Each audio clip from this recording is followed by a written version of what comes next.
Paz do Senhor, pastor Paulo Nascimento, meu grande amigo do Falando de Bíblia. Pastor, quero lançar uma pergunta para o senhor, né? E para os nossos queridos inscritos aí no Falando de Bíblia. Vamos lá, por que algumas igrejas não dão carta de mudança para alguns membros, para alguns ministros que querem mudar? Ele é de uma denominação, não se sente mais bem, quer ir para outra igreja para servir ao Senhor. E às vezes os pastores não dão carta de mudança para pastores, diáconos, até mesmo para membros. Por que que isso acontece, pastor Paulo? Fala com a gente aí do Falando de Bíblia. Um abraço do presbítero Caio, diretamente da cidade de Porto Ferreira, São Paulo. Deus abençoe, meu querido. Shalom, shalom, meus irmãos. Eu sou o pastor Paulo Nascimento e esse é mais um vídeo resposta aqui do Falando de Bíblia. Como está a sua mente, como está o seu coração? Espero que esteja tudo na mais perfeita paz de nosso Senhor e Salvador Jesus Cristo. Esse vídeo resposta é para o meu irmão Caio de Lima. Ele é lá de Porto Ferreira, São Paulo. É um grande amigo carioca que hoje mora em São Paulo e fez a pergunta por que alguns ministérios, na hora que eles tem um obreiro, uma família, um irmão, um membro da igreja que vai para uma outra igreja, vai morar numa outra cidade, não dão a carta de referência para o determinado irmão ou determinado obreiro. Tem igreja, Caio, que além de não dar essa carta, a outra que está recebendo, o camarada é um obreiro, às vezes um diácono, um presbítero, um evangelista, um pastor, e ele chega na outra igreja e não é recebido como tal, é recebido como membro. Rebaixam ele a membro. Não dizendo que ser membro da igreja seja uma coisa que não seja legal. Pelo contrário, é uma honra ser membro do corpo de Cristo.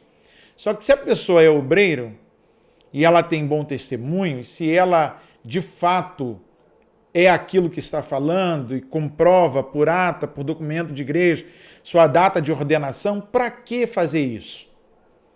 Mas existe um outro ponto, às vezes a igreja não dá, porque a igreja que o membro está indo é a mesma fé, porém não é a mesma ordem.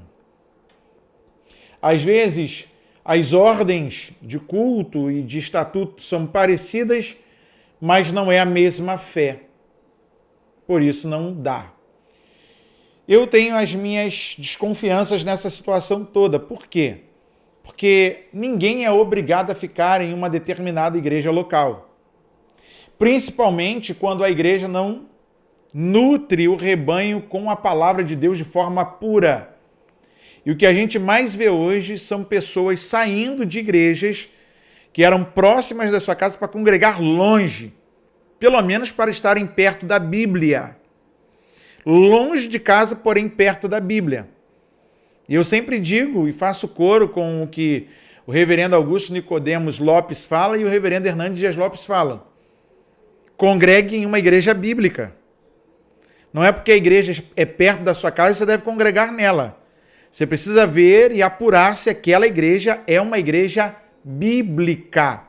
Uma igreja que tem comprometimento com as sagradas escrituras e que ela exalta e revela a pessoa de Cristo Jesus, nosso Senhor. Sem invencionices, sem bizarrices, sem atos mirabolantes para tentar atrair e fazer o grande balcão de mercado da fé exposto, dizendo que vem que aqui você vai ganhar a bênção. É muito triste quando um obreiro fiel a Deus, fiel às Sagradas Escrituras, ele tem que mudar, seja de endereço por uma nova opção de trabalho, ou buscando uma nova oportunidade para ele e para sua família, ou porque apertou ali e que ele tem que ir para um outro lugar, ou porque ele fez uma prova de concurso e agora, no lugar onde ele fez o concurso, ele foi aprovado e está sendo chamado, e a igreja local, com o seu presbitério, com o seu conselho ou o seu concílio, não liberam a carta de transferência para ele. Eu até entendo quando, por exemplo, eu vim da Igreja Batista e quando eu voltei para Jesus, a igreja que me recebeu mandou eu voltar lá, porque quando adolescente eu pedi meu desligamento dizendo que eu preferia o mundo que a igreja. E ele mandou voltar lá para pedir perdão à igreja. Eu voltei lá para pedir perdão à igreja. Uma vez que eu não ficasse, eu estava sendo pastoreado por um outro pastor, mas que entendeu que quando adolescente eu fiz uma loucura, eu cometi um erro, que foi abandonar a fé para seguir ao mundo. E ele me fez voltar ao local que me instruiu, que me acolheu, que me educou, que eu cresci naquele ambiente para voltar para pedir perdão e então dar seguimento à minha vida naquela nova comunidade, ainda que não fosse a mesma ordem. E eu lembro desse dia, ele me pediu para voltar para pedir perdão. Entendeu? E o pastor lá falou assim, se você quiser eu dou até uma carta, porque o Paulo eu conheço a família do Paulo. Eu falei, não, pastor, eu estava no mundo, 4 anos já no mundo, para 5, e eu estava fazendo bagunça, eu precisava de Jesus, eu precisava me reconciliar, eu precisava acertar a minha vida diante de Deus e precisava estar debaixo de uma liderança, servindo ao Senhor, em comunhão com o corpo de Cristo. E aí, aquele pastor me abraçou, me deixou 3 meses em observação, antes de me colocar na mocidade. Ele me ensinou qual era o estatuto da igreja, qual era a fé da igreja, qual era a ordem de culto da igreja, o que aquela igreja cria na palavra, o que ela pregava, para depois me inserir no departamento da juventude. Mas antes eu participava do louvor, participava da oração, das consagrações, das vigílias, mas ele me educou na fé. Ele preservou pela minha alma.